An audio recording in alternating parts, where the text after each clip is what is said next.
مساء الخير. جمعة مباركة. اليوم رانا الجمعة 26 يناير الساعة 5 بتوقيت مكة، 3 بتوقيت الجزائر. علاش ذكرت التاريخ والتوقيت؟ حتى نضع هذا الفيديو في سياقه.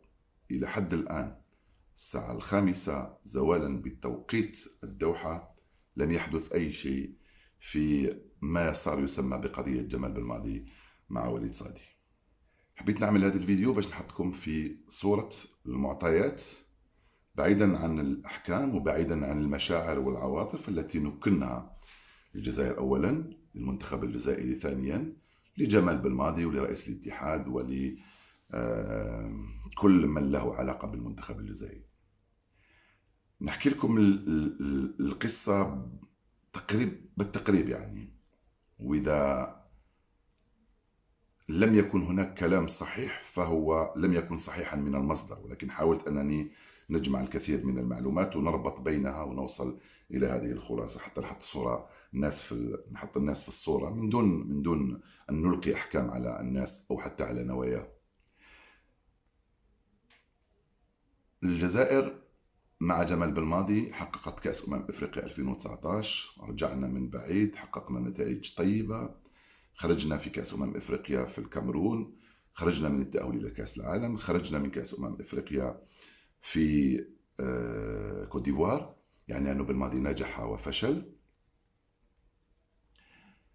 بعد نهاية المباراة، بعد الخسارة في غرف الملابس، جمال بالماضي حسب بعض المصادر خبر اللاعبين تاعو، قال لهم بأنه أنا خلاص سأغادر، أنا عارف بأنه في البعض منكم سيغادر بحكم السن، ونتمنى إن شاء الله للشباب اللي طالعين أنهم يكونوا في مستوى التطلعات في المستقبل.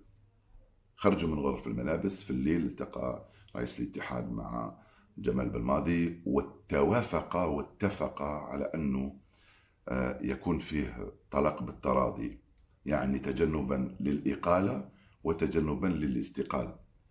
كلاهما أو واحدة منهما ليست في صالح ممكن طرف وطرف آخر، فطلاق بالتراضي في مثل هذه الحالات احتراما أيضا لجمال بالماضي هو أفضل حل يكون ودي بين الطرفين. فتم الاتفاق. بعدين شفنا النرفزة والغضب الجماهيري في وسائل الإعلام، في وسائل التواصل الاجتماعي، في كوت ديفوار، في الجزائر. جمال فهم، وليد صادي فهم، وإحنا كلنا فهمنا بأنه خلاص تقريبا انتهى الأمر يعني. فوليد صادي اتفق كذلك مع كل الطاقم الفني على توقيع نهاية العقد. أنا أظن بأنه ينتهي العقد بينهما يوم السبت. التحق الجميع بمقر الاتحادية، كل الطاقم الفني مع جمال بالماضي، في حضور جمال بالماضي. الطاقم الفني المرافق هم 5 أشخاص لجمال، وقعوا على حصول على شهرين كتعويضات مقابل مغادرة المنتخب الجزائري. وبعدين طلعوا ال5 شباب اللي كانوا مع جمال بالماضي. بقي جمال بالماضي، فبدا بأنه تراجع عن رأيه وعن موقفه. قال أنا لا أريد أن أذهب، وإذا أردت أن أرحل يجب أن تدفع لي كل مستحقاتي.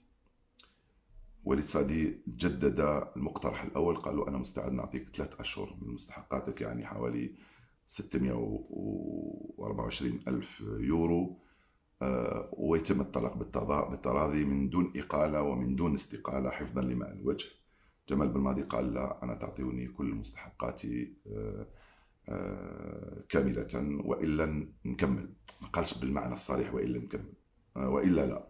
فأعطوا لبعضهم البعض مهلة لمدة 24 ساعة. وليد صادي قال له أنا هذا هو المقترح تاعي، نعطيك 3 أشهر، ما عنديش الأموال باش نعطيك 7 مليون دولار، يورو عفوا، وما عنديش الصلاحية أنه نعطيك 7 مليون يورو نعوضك 3 سنوات راتب، لأنه أنا لم أطردك ولم أقلك من منصبك. فلحد الآن لغاية الساعة 5 لم يرد المدرب جمال بالماضي على وليد صادي، فبقي الأمور إن شاء الله ممكن إلى غاية غدا السبت سيكون هناك جديد.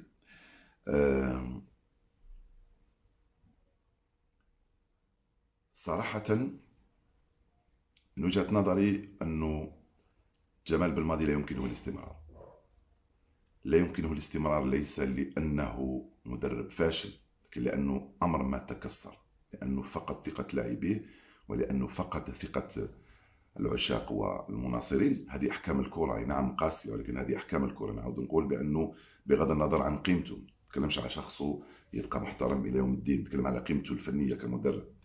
أكد جمال بالماضي بأنه عنده قدرات وعنده إمكانيات، وأكد بأنه عمل اللي عليه مع المنتخب، وصل لمرحلة وين صار مش قادر على العطاء أكثر.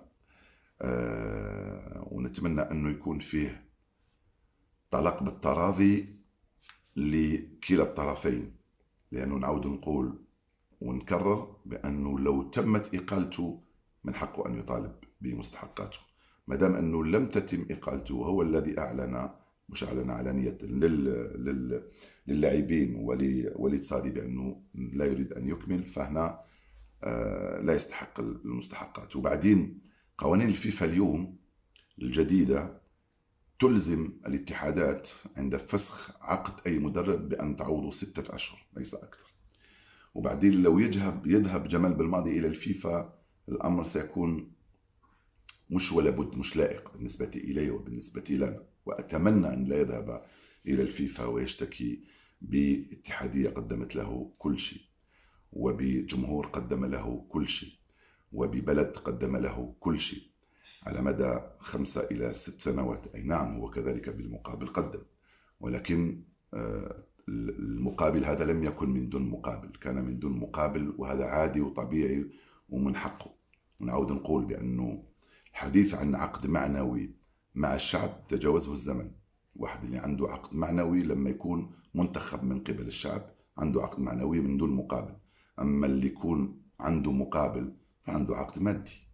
معنوي قد نزيدوه، ارتباط وعاطفة وبلد، أوكي قد نضيفه، ولكن من حقه جمال بالماضي أنه تكون عنده راتب وتكون عنده حقوق، ويفاوض ويناقش مثل ما شاء. ومن حق الاتحادية أيضا أن تدافع على مصالح. ربما هنا العيب على من وقع أول عقد لجمال بالماضي في 2018 بذلك الشكل من دون أهداف، والعيب على من جدد لجمال بالماضي العقد من دون أهداف ومن دون شروط إضافية، بل جدد له مع إضافة، مع زيادة في الراتب رغم خروجنا من كأس العالم 2022 في قطر. أنا لا أريد أن أعود للأخطاء المرتكبة سابقا، كل واحد يتحمل مسؤولياته أمام القانون وأمام التاريخ، ولكن للتاريخ نقول بأنه جمال بالماضي مع المنتخب الجزائري انتهى زمنه للأسف الشديد له وللكرة الجزائرية. كان ممكن يزيد ويروح لكأس العالم 26 لو على الأقل تأهل إلى الدور الثاني من كأس أفريقيا، ولكن يبدو عليه بأنه خلاص وصل لمرحلة لم يعد باستطاعته الانسجام مع الوضع الجديد والتأقلم والتحكم في كل شيء محيط به والتعامل مع كل شيء يحيط به. وهذا طبعه، وهو ولدنا ويبقى ابن بلدنا ولا نتنكر لما فعله، ولكن عندما يتعلق بمنتخب الجزائري وبالجزائر فهذا يصبح أولى. نتمنى إن شاء الله أنه الحكمة تتغلب والعقل يتغلب على جمال بالماضي وعلى وليد صادي، ويتم الطلاق بالتراضي، لأنه تقريبا سي كونسومي صعب جدا.